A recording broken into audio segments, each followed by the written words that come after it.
Welcome back, everybody, to BrewPod Between the Lines podcast. This is your host, Cade Nadsett. And how about the Brewers? How about them bouncing back? A great little bounce back, really, after having that rough start to the road trip that we were talking about there, finishing up the series against the Miami Marlins and as well as the Houston Astros. Really, definitely wishing that they would have put together some better series in that one, thinking that they would have been able to collect some more victories and at least get at least one series victory specifically against the Miami Marlins, who really have been struggling so far this year. But going up against the Boston Red Sox team here in Fenway Park in Boston, pretty good, really actually overall a really good series for the Milwaukee Brewers. Really good bounce back after facing a tough team. And then, of course, started off yesterday, Memorial Day, with a victory over the Chicago Cubs. So big things to talk about in that game as well. And I actually don't want to spend a ton of time talking about that Boston Red Sox series. I kind of just want to dive right into the Cubs series. I'm going to cover a little bit here of what happened in that Red Sox series, just give some of the big recaps and some of the big players. As we saw some people, we actually saw one new player here for the Milwaukee Brewers, and then we also saw Oliver Dunn make a return after Joey Ortiz was sent down in Sunday's game. So with that, going to kind of jump right to that before we talk about that Craig Counsell return to Milwaukee and that opening day against the Chicago Cubs. So Friday and Saturday, we see Jared Koenig, actually a very interesting decision by Pat Murphy that ended up panning out very well. I actually don't mind this move at all. I really think that it obviously worked out successfully. I think it was a very wise move in this against this Red Sox team. Their first four batters, they had a couple of very power left-handed hitters batting in Jarren Duran and Rafael Devers. And Pat Murphy decides to go with Jared Koenig to start in both of these games facing the first four batters, and really did a really nice job. Kind of going to combine a little bit of what we saw on Friday and Saturday. Actually ended up being very similar games and outcomes for the Milwaukee Brewers. So kind of wanting to compare some of those outings and just compare those games, as they, like I said, they were very similar. Jared Koenig gets the first four batters in both of those games, has a little bit of a struggle there on Friday's game, but really bounces back nicely. In Saturday's game, goes 4 up, 4 down, including a couple of strikeouts. Gathered a strikeout in that game on Friday as well without allowing a run. So really did a nice job. He covered 2 innings, getting 4 strikeouts over those 2 games that he started. So really nice outings from him. He continues to impress from the left-handed pitching position out of the bullpen for the Milwaukee Brewers. And then we saw Bryce Wilson. He comes in the middle innings. Same thing with Colin Rea then on Saturday. And I think another reason that Pat Murphy did this and made this decision is, I think, a very interesting one. And I think it's a very successful call and a very thought-through process type of a call as well. Because Bryce Wilson and Colin Rea have both really struggled. We've talked about this before with the home run ball specifically. Have both been pretty susceptible to the home run ball. But then also, if you look at their numbers, their struggles typically have been in those first innings. We know that Colin Rea obviously gave up 4 runs in that last outing in the first inning against the Houston Astros. And then we saw Bryce Wilson. We've had him a couple times kind of struggle with command in that first inning, seeming like he's starting off the games with some walks, getting in some trouble. Saw that against the Tampa Bay Rays. Saw that once again against the Pittsburgh Pirates. So definitely something that we need to see clean up, and I think we've seen that for the most part here, and a really good outings for both of those guys. We saw some really positive things on that end, saw some very positive things from both of them. So Bryce Wilson, he ends up going 5 1/3 innings pitched, giving up 2 runs on 6 hits, a walk, and 7 strikeouts. And he improves to 3-1 with a 2.86 ERA. He's definitely been one of the better Brewers starters that we've seen here so far in the starting rotation, kind of filling in for some of the guys that we are missing right now in Jacob Junis. DL Hall obviously coming back to the bullpen in a bullpen role, and then missing guys, Wade Miley, Brandon Woodruff, both out. So doing a really nice job kind of filling in that starting position, kind of solidified his role as a starting pitcher for the Brewers as well. And then Colin Rea, he bounces back really after struggling pretty badly against the Houston Astros, which I think was probably one of, if not his worst outing of the season. He comes back. He goes 5 2/3 innings, giving up 2 runs on 3 hits, 3 walks, and 2 strikeouts. So really nice work from him. And after I kind of talked about how he had a really rough run through the last couple times of the starting rotation. So far, that's definitely fixed up, and we've seen a lot of really good things.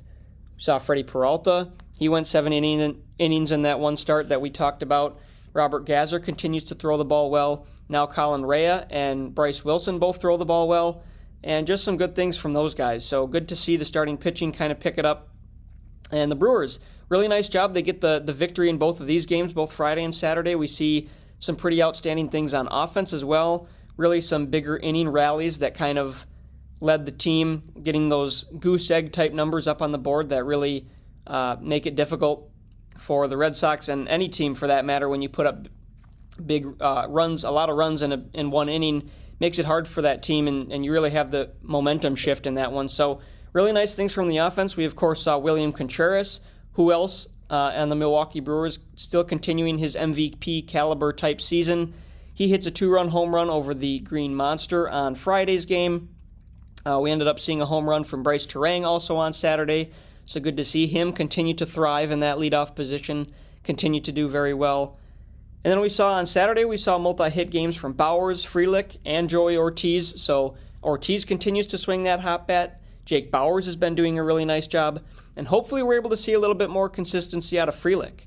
I think we've talked about this before. If we're able to get a guy like Frelick, who right now is primarily batting towards the bottom of the order, if we're able to get him in a really good role and swinging the bat really well, I think that's going to be really good for this offense and kind of solidify our lineup as well, all the way through, from the 1 hole all the way through the 9 hole.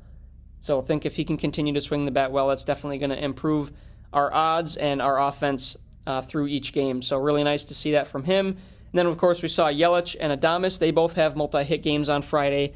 And Adames right now, after also that game yesterday against the Chicago Cubs, that is now 7 games in a row that he has hit successfully. So hopefully we're starting to see him come out of a funk. He's hitting .375 in that stretch right now.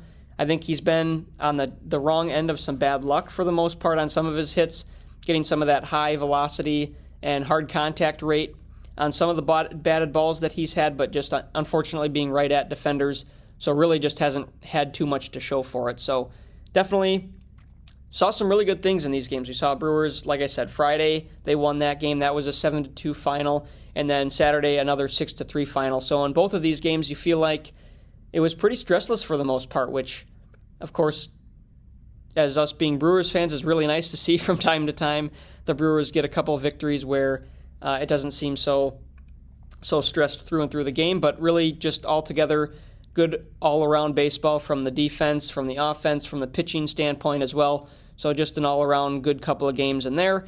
And then Brewers on Sunday, they move in looking for the sweep against the Boston Red Sox. Unfortunately, not so fortunate in this one, end up losing this final game 2-1, but still saw a lot of positive things in this one. Tobias Myers gets the spot start in the rotation for the Brewers. He goes 5 1/3 innings, giving up 1 run on 6 hits and 4 strikeouts. So all told, I think really good things from Tobias Myers. We saw him ramp up the velocity a little bit in this start. Seemed like he was doing a lot better job limiting those walks that we've seen him struggle with at times. So just a really positive thing from that standpoint to see Tobias Myers bounce back and have some success in that standpoint in this game as well. But offensively, just not much backing up there for Tobias Myers. Kind of really struggled in this game. Actually, some really good outing from the Boston Red Sox starting pitcher. Really good outing for him. And just not too much besides that 1 base hit from William Contreras in the 5th inning. That was an RBI single up the middle. That at that point had tied the game, but not really much more after that in terms of even getting runners on base. Saw a decent amount of hits in this one, but seemed like a lot of them were with 2 outs, not really posing too many threats. And a couple of those early inning opportunities that the Brewers were not able to capitalize, you really just feel like kind of came back to bite them on later in the game. And that kind of seems to be how it typically goes. So definitely not exactly the offensive day that we were looking for, but after a couple of really good games, can't be too upset. And then, of course, as we'll talk about here in a little bit, a really good bounce-back day for the Milwaukee Brewers to win the series opener against the Chicago Cubs. So a couple more things I want to talk about here to wrap up that series. We saw Enoli Paredes make an appearance for the first time since 2022 in the major leagues. He had previously done some time with the Houston Astros, being in their system, working at their major league level, pitching there. And he's kind of worked his way up in the Brewers system, been in AAA for a while, putting together some really nice numbers with a sub-2 ERA down in AAA, so putting together some really positive outings.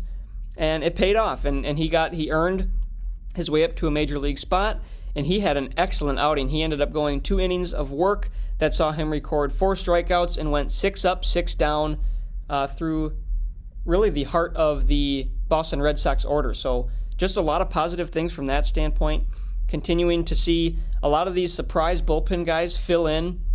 Obviously, Brian Hudson, we're going to talk about him a little bit as we jump into that Cubs game. Had a really big outing again in this Red Sox series as well for him, where he didn't surrender any runs.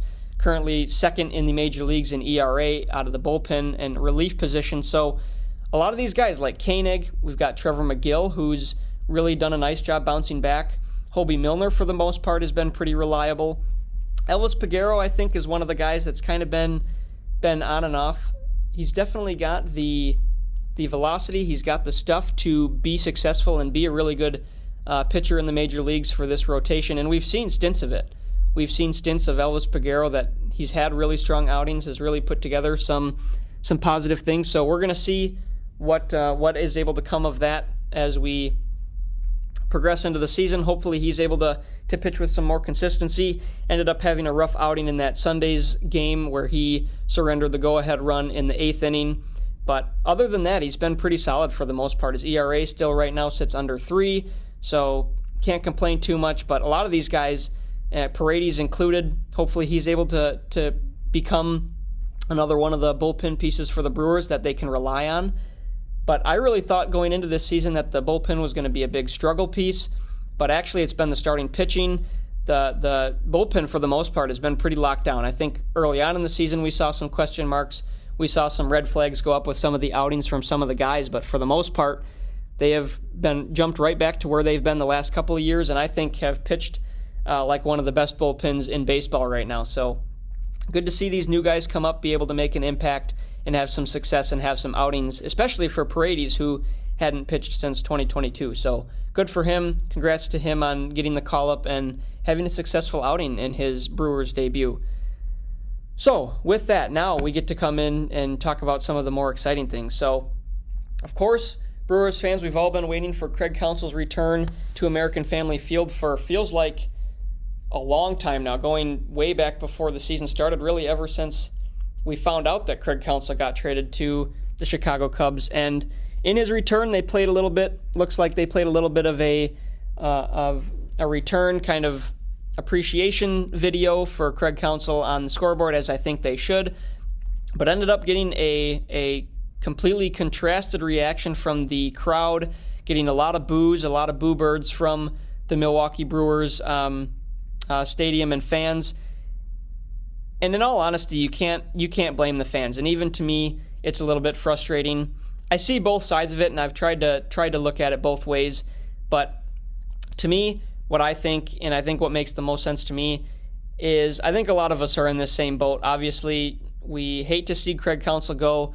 In his 9-year tenure, he did a really good job, and I really credit him for a lot of the recent Brewers' success in the last few seasons. I mean, he comes into a team that hadn't really seen a lot of playoff baseball since like that 2012. I think they made the wild card one time after that, but really just hadn't seen consistent postseason baseball since Robin Yount and Paul Molitor were on the team.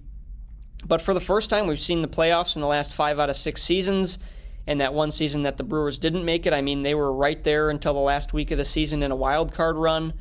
So you have to credit Craig Counsell. He comes into the city, into a baseball club that hasn't had a lot of success on their resume in the recent decades, in all honesty. He comes in, completely changes the narrative, really works the farm system, gets some big pieces over here, helps getting those big pieces over here in Christian Yelich, and really turned around what had been a struggling baseball team for a long time. So I give him a lot of credit, and I have a lot of appreciation for what Craig Counsell did in his tenure as the Milwaukee Brewers manager.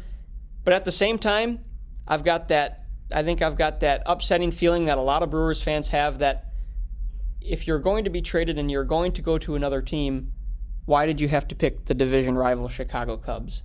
And I think that was a lot of the same reaction that we got from a lot of the fan base in Milwaukee. I think if he would have chosen to go, anywhere else, really, I think if he would have gone to a team in the, NL East, like, whoever was hunting for a position. I know the Rockies were looking for a new manager for a little while, and just some of the other teams that were kind of trying to fill a piece. I just think that if it would have been a different team, it would have been a completely different reaction. I really, really do think that he probably would have gotten a standing ovation from the crowd, but because he left, and not only he leaves for more money, which I kind of see past that point. Of course, for most of us, if we get an opportunity to get a promotion or receive more money, of course, we're going to dive after it. You've got to obviously weigh the pros and cons to each decision that you make financially and whatnot, but I kind of see past that point. I completely understand why he would want to go manage a team for more money, especially with the Cubs having more marketplace, so feeling like you have more opportunity to get farther in a postseason run. And at the same point, he did come out and say that this was a lifelong dream of his, so you can't really fault him too much for that. Of course, everybody is trying to follow their dreams at some point or not, so I think I kind of look past that point, but I think the big frustration for me is the fact that, of course, he had to go to the division rival Chicago Cubs, who, of course, right now, in the recent times, have been the closest racing opponent for the Milwaukee Brewers for the division lead. And right now they stand that same point. Brewers in the last couple days have been able to separate themselves a little bit, which is really nice. Cubs continue to struggle. They're really on quite a big struggle bus as of late. So hopefully the Brewers are able to collect a couple more victories. But I just wanted to touch on that subject, of course. That was a big subject leading into this Milwaukee return for Craig Counsell, and I think it was really interesting to see what reaction he got from the crowd. And then I just also wanted to kind of touch on and provide my piece and my 2 cents on what I kind of thought of the whole situation as well. So with that, we're going to kind of dive into what we saw in this game. We saw a lot of exciting things. We saw Robert Gazzer, who just blows my mind. He continues to impress, and he's been an amazing pitcher since he's been called up. I love that he's a left-handed pitcher. I've always really liked left-handed pitchers, especially in the starting rotation. Going back to Eric Lauer, I really did like him as a pitcher until last year, when that was the main time where he really struggled for the most part in what seemed like every start. But Gazzer continues to impress, making his 4th career start, and you've got to think he goes into the start feeling quite a bit of pressure. You're going into a big division rival game. You're kind of in a division run for the lead right now, even though we're only a third of the way-ish through the season. These still are all pivotal games, especially these division games with them being limited now. These games go a long ways, and this kind of really is the big hitters in allowing you to separate yourself from competing teams in the division. And he had an excellent outing. I think probably the best outing that we've seen out of him so far. He goes 6 innings pitched and only surrenders 3 hits and records 7 strikeouts, which is a complete flip-flop of the narrative that we saw against the Miami Marlins, in which he didn't record any strikeouts. But the big thing that stands out to me in the first 4 starts for Robert Gazzer, actually a couple things. I think the first thing is his ability to really limit the pitch count. Once again in this game, he's going into the 7th inning with only, I think it was about 70 pitches thrown, so doing a great job with managing the pitch count, doing a really nice job limiting the amount of base runners for the opposing team and keeping the stress and pressure off of him on the pitching mound, and being able to work deep into games, which right now in the last 4 rotations, he's by far been the best starter in going with lengthy outings. So no argument there for sure. He's been the best at doing that, and it's incredible to see a guy who just got called up and making his major league debut being the guy that's been your best starter as of late right now. So really good to see that. And then the other thing that stands out to me a lot is he only has 1 walk through those first 4 starts. So, and this kind of ties all together. I mean, obviously the low pitch count, he's working around the strike zone, getting some early outs, early contact. But then at that same time, he's that relays perfectly with his ability to pitch in the strike zone and matches up perfectly with only having 1 walk in those 4 starts. I mean, that is huge to be able to come in, and especially against the Chicago Cubs, where you're facing realistically a pretty veteran lineup for the most part. You got Seiya Suzuki in there, Cody Bellinger, Dansby Swanson, Nico Horner, who's been around for a while now. So really you're facing a lineup that's got a lot of experience. Ian Happ, some of these other guys. So just some really, really good things that we continue to see from Robert Gazzer. Continues to have good outing after good outing.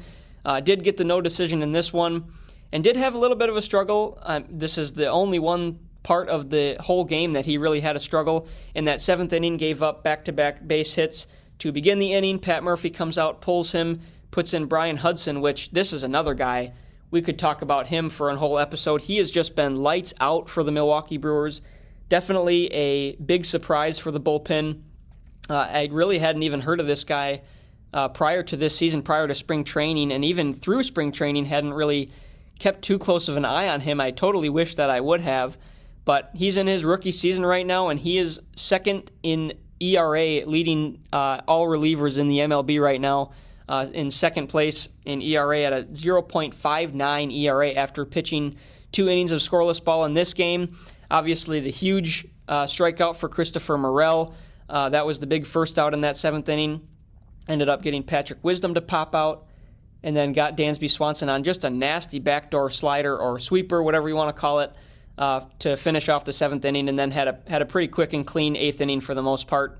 Did give up 1 base hit, but that was with 2 outs. So really just continues to impress, continues to have good outing after good outing, and has really been, I think, the strongest bullpen guy, and probably arguably the second most impactful player behind, I would say, William Contreras on the Milwaukee Brewers. I think with William Contreras doing things on both sides of the ball defensively, from the catcher position, and then, of course, his offensive numbers are through the roof, and one of the better hitters in the major leagues to this point. I don't think I can, give him quite as much praise or give him any leverage over William Contreras, but Brian Hudson is doing exactly what, and has done exactly what Pat Murphy is asking of him, and even if not more so, I think. He's really surprised, I think, just about everybody with his success. I think the main thing that gives him success is, of course, his ability to work around the strike zone and work that sweeper and sinker in really well. But I think it's the deception from, he's got a really tall stature, and he kind of throws.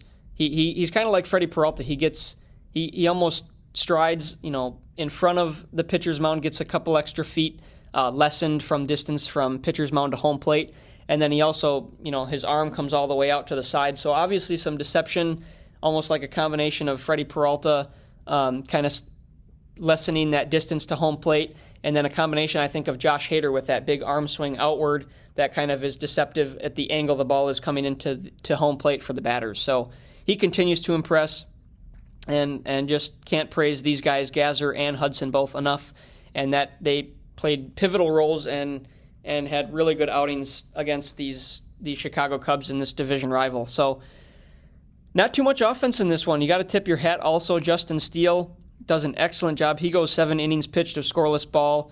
Brewers still have yet to muster a run off of any starting pitcher for the Chicago Cubs.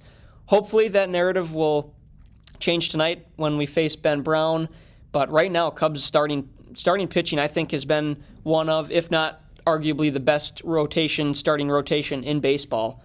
But obviously, and it stands true in this game, the bullpen has been their big struggle, and surprisingly enough, the Brewers were able to get to one of their better and more reliant bullpen guys in Al Leiter, able to get a leadoff base hit by Sal Frelick in the 8th inning. Then we saw a walk to Bryce Terang, and then a hit.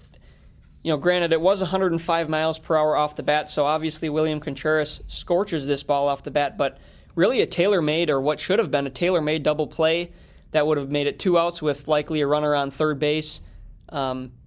But ends up carrying off of the leg. Nick Madrigal misplays it at third base. Ball goes into left field, scoring the go-ahead run. And then how about Willy Adames? He hits a massive add-on 3-run home run to center field on a 3-0 pitch of all counts. And I think a really good approach from Willy Adames. You get in a 3-0 count, not taking anything for granted in a 1-0 game, trying to get a pitch and really just trying to lift a ball to the outfield, get that added-on insurance run to make it 2-0. But he gets a pitch middle of the zone, down around the knees that he could get to, and he was hunting fastball, was knowing a fastball was coming, and he sent it out to center field, and no doubter for Adames. So really awesome to see from him. And hopefully this, like I was talking about, hopefully this continues on in the rest of this series, and he's able to get back on a hot streak and continue to impact the offenses. He's definitely definitely a strong guy to lean on for this Brewers offense. When he's going right, he can carry an offense, no doubt about that. So then we did see a huge add-on run additionally from Jackson Chourio with an RBI double to right center. Hopefully, we've been seeing, I think, a lot better approaches from him, too. Another guy that we could talk about, kind of the struggles that he went through. I think he's been streaking together a couple more multi-hit games here in the last couple weeks, and I think his approach is a lot better. He's not striking out as much, not extending the strike zone as much, and I think his approach is just much more improved, and I think he's learning things at a very young age at the major league level, and I think that's a big thing for a batter. Obviously, you're going to come up. You can't necessarily expect a guy to succeed his entire tenure through the major leagues, and you look at a lot of the guys that have had success. I mean, Shohei Ohtani even struggled offensively in the beginning of his major league career offensively, so all these guys usually at some point go through some kind of struggle. It's just an adjustment, getting confident, getting confidence in yourself mentally, and it's definitely a big thing. So hopefully he's able to continue to provide a big role in the bottom of the lineup for the Brewers offense as well. Him and Sal Frelick definitely, if they're able to get some more consistent at-bats and get some more consistent impact on the offense, that'll be a huge role in providing for the Milwaukee Brewers. So good to see them do some good things on here. One negative thing in this game, we did see Bryce Terang. He snapped his Brewers franchise record stolen base at 36 after being picked off. He was trying to time up Justin Steele and ended up getting picked off on a steal attempt to third base. So stunk to see that a little bit, but new day today, actually, and hopefully he's able to get a streak started back up. So really good run for him, and I'm sure he's going to have plenty more stolen bases, currently tied for second in the league right now, and really continuing to impress after a really struggled season offensively for him. He has completely turned that around and is doing a fantastic job and has become one of the more reliable hitters right now, especially in the leadoff position for the Milwaukee Brewers. So hopefully he's able to continue that success as well. So yeah, I mean, right now, Brewers playing really good at home. They've won 8 out of their last 10 at American Family Field, so you hope to continue that home play after we saw a little bit of flipped, saw a lot of success on the road early on in the season, saw some struggles at home, and then it seems like maybe recently now we're having a little bit of more struggles on the road and having, hopefully, continuing some more success at home as of late. So obviously you want to get to a point where you're having success in an ideal world where you're having success both at home and on the road, but right now we will take what we can get. And big credit to the crowd for showing out on this Memorial Day as well.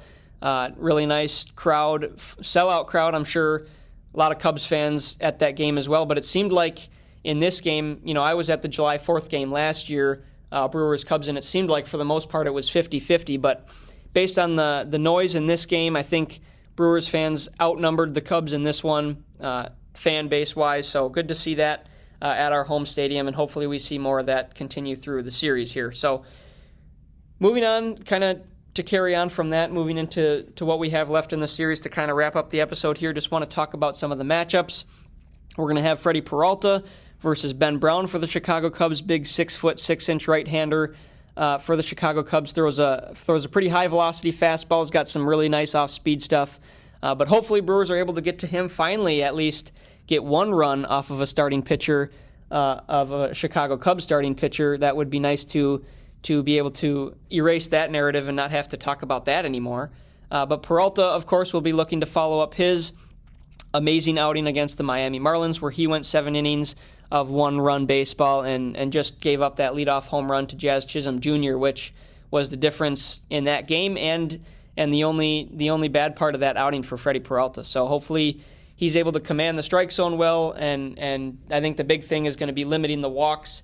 The Cubs, have been known for having really good approaches and being very patient at the plate, so hopefully we're able to see him at least work into the 6th inning, which, would kind of prove that he is having success in that game. That would obviously be a good thing, and then just able to limit that pitch count, which we've seen him struggle with that a little bit at times this year. So hopefully we're able to see him limit those walks and get deep into this one. And then moving on to Wednesday's game, we'll see Bryce Wilson face off against Shoto Imanaga, the left-handed pitcher for the Chicago Cubs. Right now leading the league for starting pitching in ERA at .84 with a 5-0 record, which is just incredible numbers, especially for a guy that is getting his first experience coming from Japan in the major leagues, and he is pitching incredibly. He is doing a very good job, and this is going to be interesting because Brewers, of course, have struggled in the recent times against left-handed pitchers alone, let alone against a guy who has a sub-1 ERA, leading the league in earned run average, like I mentioned, and just dominating, it seems like, every game that he's pitched in so far this year. So Bryce Wilson's going to need to do the best he can to limit any runs, and really you're going to have to see, I feel like, another game like we saw in yesterday's game where we were going into the 8th inning at a 0-0 ball game. I think if the Brewers are going to have a chance, it's going to be getting to that bullpen early, hopefully getting Imanaga in some high pitch counts early on, maybe only allowing him to go 5 innings. I think that would be, even if he doesn't surrender any runs, I think that's a victory for the Milwaukee Brewers. But hopefully, maybe with the pressure, maybe pitching in a big game, maybe this will be a complete flip of the switch. Maybe Imanaga will struggle. Maybe the Brewers, we have seen this from certain starters where they have an approach going into the game. They don't fare away from that approach, and sometimes they've been able to rough up some really good starters so far this year. We saw that with Sonny Gray early on in the season against the St. Louis Cardinals a couple times, actually. And then we saw that also against Frankie Montas in the Cincinnati Reds when he was off to a really good start, and the Brewers just kind of decided their approach pregame and stayed with it and really dominated against him in that game. So hopefully we're able to see more of that continue in that game. And then Colin Rea versus Jameson Taillon will finish the 4-game set in a Thursday afternoon game. I think that game start is scheduled for 12:10, so going to be an early afternoon game probably. We'll get a chance to try and listen to it on the radio here at work, try and keep some tabs, and hopefully the Brewers are at least able to take 3 out of 4 against the Cubs. That would be huge. Would give them a couple game expansion of the lead, which we saw them expand it to a 4.5 game lead following the win on Memorial Day. So kind of separating ourselves as of right now, and hopefully we're able to continue that. Right now, the teams behind the Cubs, which, like I said, they've really been struggling right now, have lost quite a few games in the last couple weeks, and their offense has been on a big struggle bus. So hopefully the Brewers are able to keep that at bay before the Cubs leave town here. Finishing up this week, Brewers will end up getting the White Sox to wrap up the weekend on Friday, Saturday, and Sunday.